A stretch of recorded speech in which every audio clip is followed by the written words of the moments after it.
नमस्कार विद्यार्थियों। आज का टॉपिक कृषि विभाग संगठन एवं कार्य।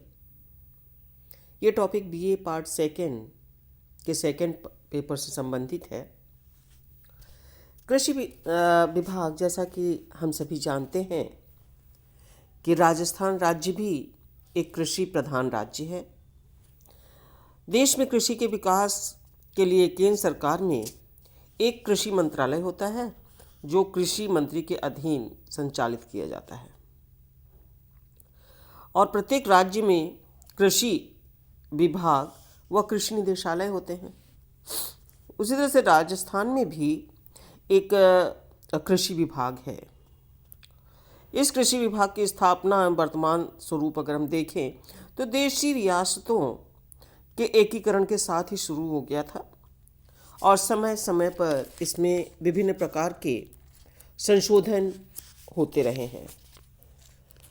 तो आज चूँकि हमें अभी वर्तमान में जो संगठन है और उसके कार्यों के बारे में बताना है, इसलिए मैं वर्तमान में जो संगठन है कृषि विभाग का, उसके बारे में ही मैं इस लेक्चर में बताऊंगी।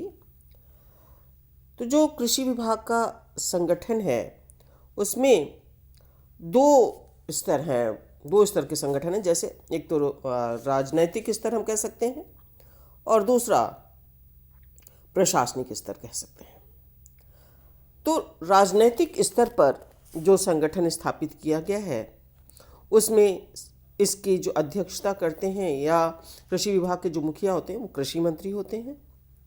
उनकी सहायता और परामर्श प्रदान करने के लिए, उनकी सहायता के लिए कृषि राज्य मंत्री और कृषि उपमंत्री को भी इस विभाग को सौंपा जाता है। इसके बाद इसका सचिवालय स्तरीय हम संगठन की बात कर सकते हैं।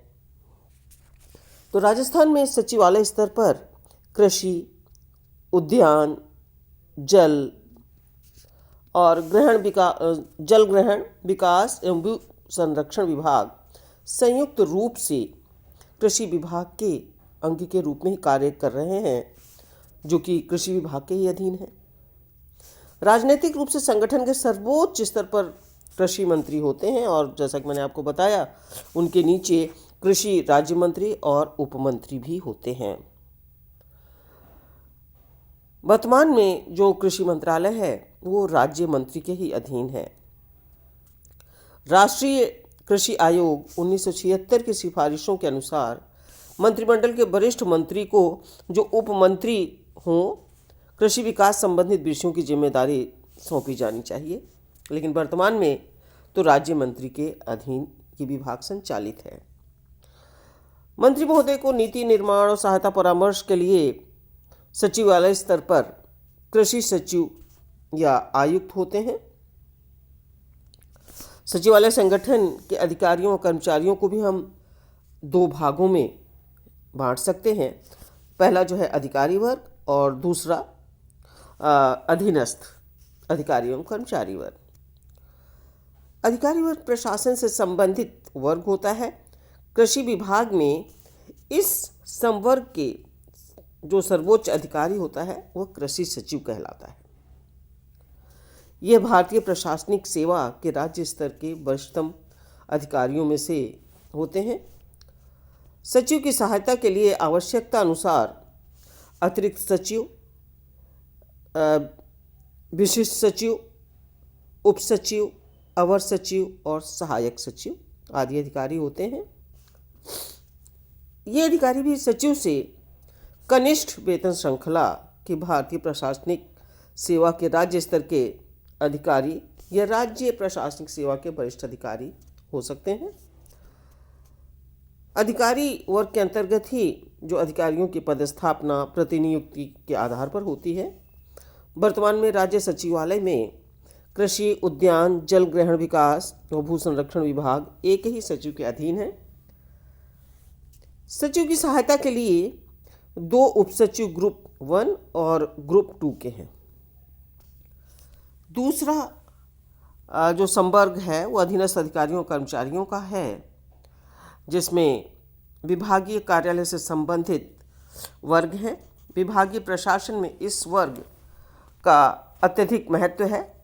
अधिकारी वर्ग की कार्यकुशलता इसी वर्ग पर निर्भर करती है।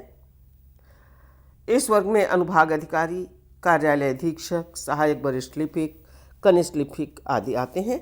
तो इस तरह से हमने देखा कि कृषि विभाग के जो संगठन है उसमें किस प्रकार से व्यवस्थित रूप से एक अधिकारियों अधीनस्थों की एक श्रृंखला का निर्माण किया गया है और इनके द्वारा ही कृषि विभाग के समस्त दायित्वों का निर्वहन किया जाता है। अब आते हैं हम कि कृषि विभाग के कार्य क्या क्या हैं। महत्वपूर्ण कार्यों के बारे में हम यहाँ डिस्कशन करेंगे। तो कार्यों हम बता सकते हैं कि उत्पादन बढ़ाने के लिए वैज्ञानिकों के द्वारा कृषि तकनीकी उपलब्ध करवाना, जिससे कृषक जो किसान हैं हमारे वो आर्थिक लाभ की प्राप्ति के लिए कृषि को आगे बढ़ा सकें, उसके उत्पादन को बढ़ा सकें, न्यू टेक्निक्स को अपनाएं और उत्पादन में वृद्धि करें। और हम ये बता सकते हैं स्थानीय स्तर पर आयोजना और नियोजन करना, अर्थात स्थानीय स्तर पर कृषि संबंधित कार्यों को किस प्रकार से संचालित किया जाना चाहिए, किस तकनीकी को अपनाया जाना चाहिए, उसके बारे में भी जानकारी प्रदान करने का कार्य इस कृषि विभाग के द्वारा ही किया जाता है। इसके अलावा जो पिछड़े क्षेत्र हैं और जो अनुसूचित जाति, अनुसूचित जनजातियों में जो प्रति व्यक्ति आय है उसको भी कृषि के माध्यम से अधिकतम करने का प्रयास किया जाता है। और जो विकसित सिंचाई क्षमता है उस क्षमता का अधिकतम उपयोग करने की तकनीकी भी कृषि विभाग के द्वारा ही प्रसारित की जाती है। कुछ जो विशेष कृषि होते हैं, उत्पादित सामग्री होती है, जैसे जिसमें अधिक उस ज़मीन के हिसाब से उत्पादन किया जा सके, ऐसी जानकारियां भी किसानों को प्रदान करना और किसानों की जो अपनी समस्याएं हैं उन समस्याओं को सुनना और उन समस्याओं का समाधान करवाना। और इसके अलावा सामाजिक न्याय के लिए उत्पादन में वृद्धि और ग्रामीण क्षेत्रों में भी रोजगार के अवसरों के प्रति तथा गरीबी उन्मूलन से संबंधित कार्यों को संपन्न करने का भी कार्य कृषि विभाग के द्वारा किया जाता है। और कृषि विभाग के द्वारा ये प्रयास किया जाता है कि विभिन्न क्षेत्रों में अपने उत्पादन इस प्रकार से किए जाएं कि वहाँ के निवासी आत्मनिर्भर बन सकें। और इसके अलावा गहन पशुपालन विकास को समर्थन प्रदान करना तथा पशुपालन क्षेत्र में अनुसंधान को तेज करने के भी कार्य करना। इसके अलावा कीड़े मकोड़े जो फसलों में लग जाते हैं तो उनसे किस प्रकार से बचाव किया जा सकता है, इसके बारे में भी किसानों को जानकारी प्रदान करना। और मछली पालन में भी सहायता प्रदान करवाना। और विभिन्न क्षेत्रों में जलवायु के अनुसार कृषि की कौन सी नई किस्मों का उत्पादन किया जा सकता है जिससे कि किसानों को अधिकतम लाभ प्राप्त हो, इसके बारे में भी जानकारी प्रदान करने का कार्य इस कृषि विभाग के द्वारा ही किया जाता है। और जो वन संरक्षण है उससे संबंधित दायित्वों का भी कार्य इस कृषि विभाग के द्वारा ही किया जाता है। इस तरह से हम देखते हैं कि जो कृषि विभाग है, चूँकि बहुत ही महत्वपूर्ण विभाग है ये, और इस विभाग की कार्यकुशलता पर ही हमारे देश का विकास निर्भर करता है, क्योंकि हमारी जनता अधिकतम जो जनसंख्या है वो ग्रामीण क्षेत्रों में निवास करती है, ग्रामीणों से है, और वो अन्न उत्पादन संबंधित कार्य करते हैं। और अगर अन्न उत्पादन ना हो तो आप सोच सकते हैं, कल्पना शायद नहीं की जा सकती कि क्या स्थिति हो सकती है। इसलिए इस विभाग के द्वारा बहुत ही महत्वपूर्ण भूमिका का निर्वाह किया जा रहा है। इन्हीं शब्दों के साथ धन्यवाद।